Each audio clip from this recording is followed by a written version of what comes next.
नमस्कार बच्चों, आप सभी का स्वागत है हमारे YouTube चैनल पे जिसका नाम है सिंप्लीफाई द साइंस एकेडमी।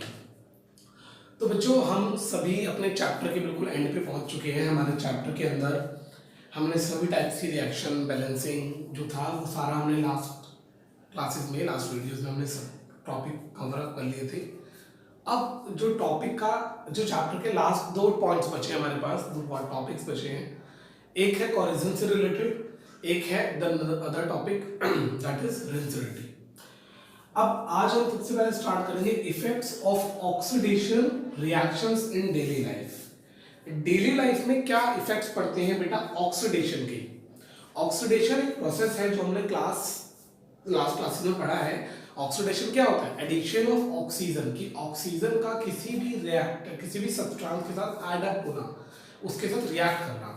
तो यहाँ पर हम उसी के बारे में पढ़ेंगे कि डेली लाइफ जो हमने रिएक्शन पढ़ ली उसकी एप्लीकेशन क्या है, यानी कि डेली लाइफ में वो कहाँ पर यूज होती है, कहाँ पर वो पाई जाती है, हमने कहाँ पर उसको ऑब्जर्व करा है।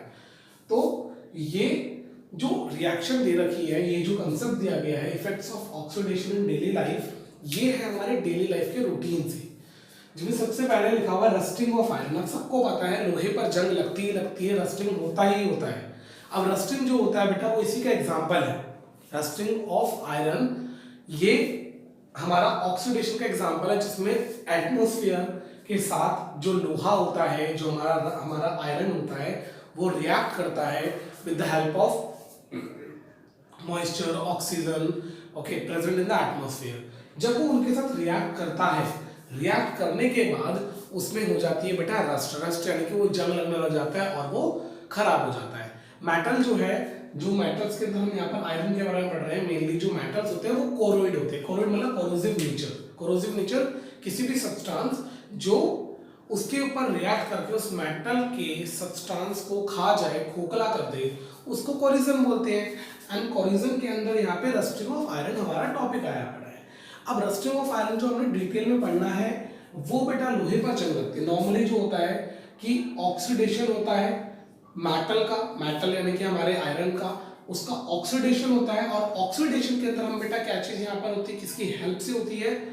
एटमॉस्फेयर में जो मॉइस्चर प्रेजेंट है, ओके।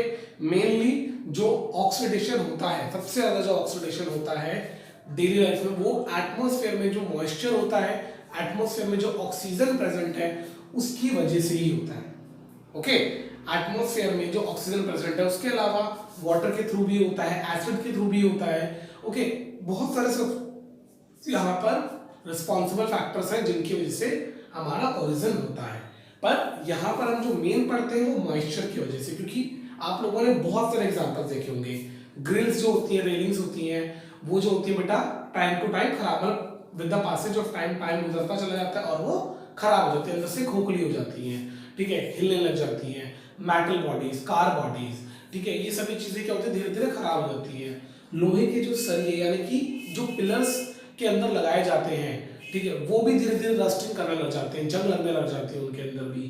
तो सभी किसका एग्जांपल है? Rusting of iron. क्योंकि अब उसमें डेली तो पानी नहीं डाल रहे, दीवार एक बार बन गई है, दीवार एक बार बिल्डअप हो गई, दीवार बिल्डअप होने के बाद हम सरियों के अंदर पानी थोड़ी डाल रहे हैं, तो उसके अंदर रस्टिंग कहाँ से हो जाती है? उसमें जो रस्टिंग होती है बेटा वो भी इसी का एग्जांपल है कि एटमॉस्फेयर में जो मॉइस्चर प्रेजेंट है, मॉइस्चर तो आएगा ही, बिकॉज अगर वॉल पे मॉइस्चर आता तो वो सीलिंग के फॉर्म में आप लोग देखते हो कि जगह जगह हमारा यहाँ पर मॉइस्चर से पूरा खराब हो गया है।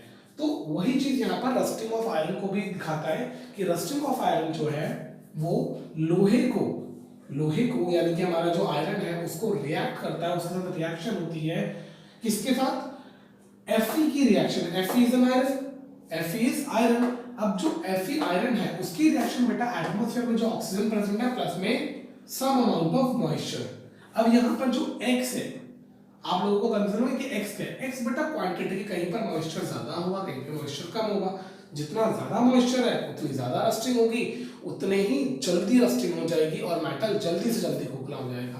अगर मॉइस्चर कम है तो रस्टिंग कम होगी और it will take more time to rust an iron article. अब आयरन आर्टिकल की तो हमने बात कर ली। आयरन आर्टिकल को जनरली हमने रस्टिंग ऑफ आयरन का नाम दे दिया, जो एक ऑक्सीडेशन रिएक्शन है। ये भी ऑक्सीडेशन रिएक्शन है, यहाँ पर सिंपली Fe के साथ ऑक्सीजन जुड़ गया, तो this is called your oxidation reaction, जो डेली लाइफ में होती है। अब इसका मेन कॉज हमको पता चल गया है कि एटमॉस्फेयर में जितने भी मॉइस्चर वगैरह प्रेजेंट है, मॉइस्चर प्रेजेंट है, ऑक्सीजन है, इनके साथ रिएक्ट होकर ये क्या करती है, हमारा रस्ट आयरन को खराब कर देती है, रस्ट कर देती है। बट इसका सॉल्यूशन है, हर चीज का एक सॉल्यूशन होता है, कोई भी चीज बिना सॉल्यूशन के लाइफ में होती ही नहीं है बच्चों। कोई भी चीज लाइफ में अगर हो रही है तो ऐसा नहीं है उसके बाद उसका सॉल्यूशन नहीं होगा, तो इसका भी सॉल्यूशन है। रस्टिंग ऑफ आयरन को सॉल्यूशन क्या है बेटा, आपके पास बहुत सारे एग्जांपल्स हैं। पहला, ऑयलिंग कर दो, पेंट लगा दो, ग्रीजिंग, ल्यूब्रिकेंट्स, ये सारे के सारे एग्जांपल्स इसके बेटा आप रस्टिंग ऑफ आयरन को प्रिवेंट करने के लिए। अगर आप रस्टिंग ऑफ आयरन को प्रिवेंट करना चाहते हो तो प्रिवेंशन का मेथड क्या है बेटा, प्रिवेंशन मेथड है बेसिकली आपको आयरन आर्टिकल्स को पेंट करना चाहिए। जितना ज्यादा पेंट करोगे, ऑयलिंग होगी, तो वो ऑयल जो होगा वो बेटा एटमॉस्फेयर में जो मॉइस्चर है, ऑक्सीजन है, उसको आयरन आर्टिकल्स के साथ रिएक्ट नहीं करने देगा और आपका रस्टिंग ऑफ आयरन नहीं होगा। ओके, ये चीज समझ में आ रही है। इसके बाद जो हमारा इसके अलावा भी कुछ जो होते हैं सॉल्यूशंस होते हैं, कुछ प्रिवेंशन मेथड्स हैं जो हम पढ़ेंगे बेटा किसमें, chapter number 3 metals and non metals में। हम इस टॉपिक को दोबारा डिटेल में पढ़ने वाले हैं, वहां पर भी सेम चीज आएगी कि रस्टिंग ऑफ आयरन को प्रिवेंट कैसे करते हैं। तो वहां पे दो मेथड्स, आप 2-3 मेथड्स और भी सीखने को आपको मिलेंगे। इसके अलावा बच्चे, रस्टिंग ऑफ आयरन के अलावा जो डेली लाइफ में ऑक्सीडेशन का एग्जांपल है वो है सिल्वर बिकम्स ब्लैक। अब घर में मम्मी है, ठीक है, कोई ना कोई फीमेल होंगी, ठीक है, तो वो लोग क्या करते हैं बेटा, आयरन सॉरी सिल्वर की एंकलेट्स पहनते हैं जिनको पायल बोलते हैं। वो पायल जो होती है बेटा, क्योंकि घर में फीमेल है तो वो घर में काम वाम करेंगी, नहाएंगी, पानी के कांटेक्ट में आती है। जैसे जैसे वो पानी के कांटेक्ट में आती हैं तो उनका जो आयरन आर्टिकल होता है वो बेटा, सॉरी सिल्वर आर्टिकल जो होता है वो उनका बेटा ब्लैक होने लगता है। सिल्वर के ऊपर ब्लैक कलर की जो लेयर चढ़ती है वो भी इसी का एग्जांपल है कि आपका ऑक्सीडेशन हो रहा है डेली लाइफ के अंदर। जो सिल्वर होती है उसके ऊपर ऑक्सीजन की जो ऑक्साइड होती है उसकी लेयर चढ़ती है in the form of black. Same green colour coating in on copper, copper wires के ऊपर अगर आपने ऑब्जर्व करा हो तो कॉपर वायर्स के ऊपर भी, या कॉपर के जो हमारे घर में छोटे मोटे यूटेंसिल्स होते हैं, बहुत रेयर यूज करते हैं हम लोग, बट उनके ऊपर भी ग्रीन कलर की कोटिंग आ जाती है, ग्रीन कलर कोटिंग आ जाती है, जो किसका एग्जांपल है, सिर्फ और सिर्फ हमारा ऑक्सीडेशन इन डेली लाइफ। अब ऑक्सीडेशन इन डेली लाइफ एक अनदर एग्जांपल है which is very very important, this is called your rancidity. अब रेंसिडिटी क्या है, it's an aerial oxidation of food items which contains oil and fat. Food items जिनके जो oil या fat containing होते हैं उनका ऑक्सीडेशन, उनका एरियल ऑक्सीडेशन जो प्रोसेस होता है उसी को बोलते हैं रेंसिडिटी। अब रेंसिडिटी से होता क्या है, रेंसिडिटी से जो फूड होता है, जो ऑयली फूड है, फैट कंटेनिंग फूड है, वो फूड बेटा अनफिट हो जाता है कंज्यूम करने के लिए। We are not able to consume that food which has been rancidified, जो रेंसिडाइड हो चुका है, जिसमें रेंसिडिटी हो चुकी है, जो खराब हो चुका है। अब रेंसिडिटी पता कैसे चलती है, या तो स्मेल से या कलर से। फूड आइटम्स का कलर खराब हो जाता है, जो भी फूड आइटम्स हैं आपकी, कोई चिप्स है, ठीक है, कोई भी फूड आइटम्स आपने और भी मार्केट में लिए हैं तो उन सब में क्या होता है, रेंसिडिटी हो गई है। तो रेंसिडिटी से क्या होता है, कई सारे मान लो अपने चिप्स है, ठीक है, आपने वेफर्स जो है पैक करके पन्नी में रख दिए, पॉलिथीन के अंदर रख दिए। अब उस पॉलिथीन के बाद बेटा कुछ टाइम अगर आप बात नोटिस करोगे, कुछ दिनों तक उसमें किसी पर्टिकुलर पैकेट में रखे हुए हैं, ठीक है, जो नॉर्मली आपने एक बार टीयर कर लिया पेपर, एक बार टीयर कर लिया है अपना रैपर जो था, उसके बाद उसको पन्नी में, पॉलिथीन में आपने बांध के रख दिया है, तो उसके बाद क्या होगा बेटा, वो रेंसिडिटी से सफर करेंगे। रेंसिडिटी के बाद उसका जब आप स्मेल चेक करोगे तो उसकी स्मेल बहुत ही ज़्यादा खराब हो जाएगी, वो फल अनफिट नहीं लगेगा खाने के लिए, और अगर आप खाते हो तो you have to suffer, you will have to suffer from the thing that is called your food poisoning.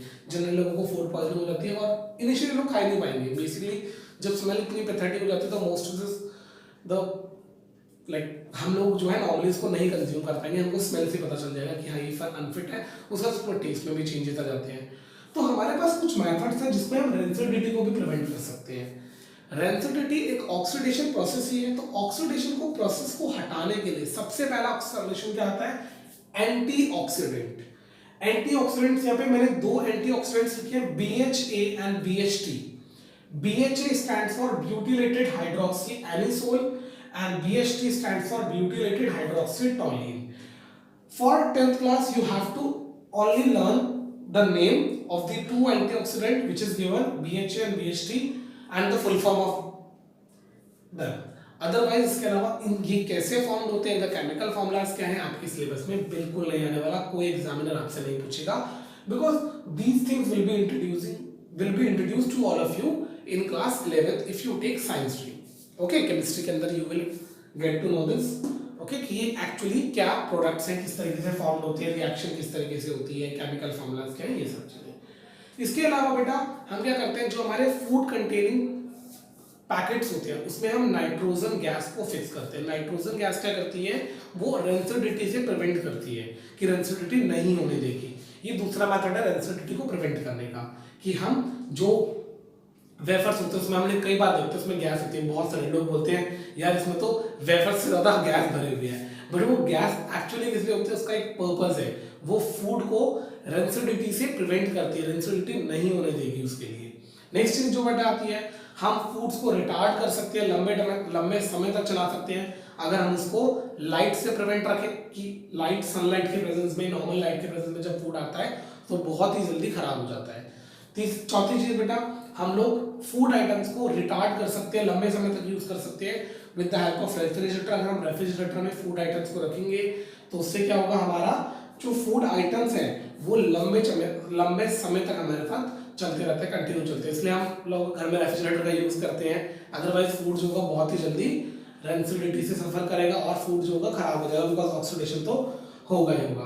तो ये कुछ मेथड्स हैं जिसके अंदर आप फूड आइटम्स को लंबे समय तक बचा के रख सकते हो, जो रेंसिडिटी का टॉपिक है। तो आज हमने ओवरऑल जो पूरा चैप्टर था केमिकल रिएक्शंस एंड इक्वेशंस, हमारा 10th क्लास का फर्स्ट चैप्टर वो पूरा कंप्लीट कर लिया है।